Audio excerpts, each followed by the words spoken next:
বৃষ্টি, বজ্রপাত আর ঝড়ো হাওয়ার নতুন সতর্কবার্তা দিয়েছে আবহাওয়া অধিদপ্তর। দেশের 12 অঞ্চলে সর্বোচ্চ 60 কিলোমিটার বেগে বজ্রবৃষ্টি সহ অস্থায়ীভাবে দমকা বা ঝড়ো হাওয়া বয়ে যেতে পারে বলে জানিয়েছে সংস্থাটি। 10 জুন বিকেল 3টা থেকে রাত 1টা পর্যন্ত দেশের অভ্যন্তরীণ নদীবন্দর সমূহের জন্য আবহাওয়ার পূর্বাভাসে এ তথ্য জানানো হয়েছে।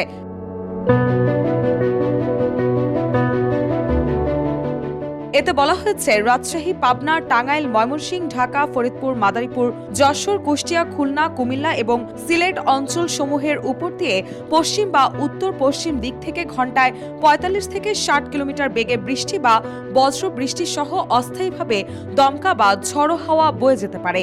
এসব এলাকার নদীবন্দর সমূহকে 1 নম্বর সতর্ক সংকেত দেখাতে বলা হয়েছে।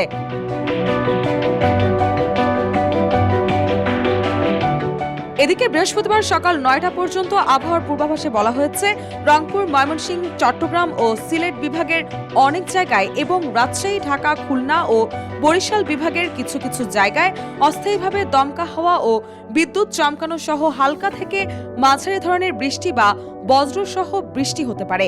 সেই সাথে সারা দেশের কোথাও কোথাও মাঝারি ধরনের ভারী থেকে ভারী বর্ষণ হতে পারে।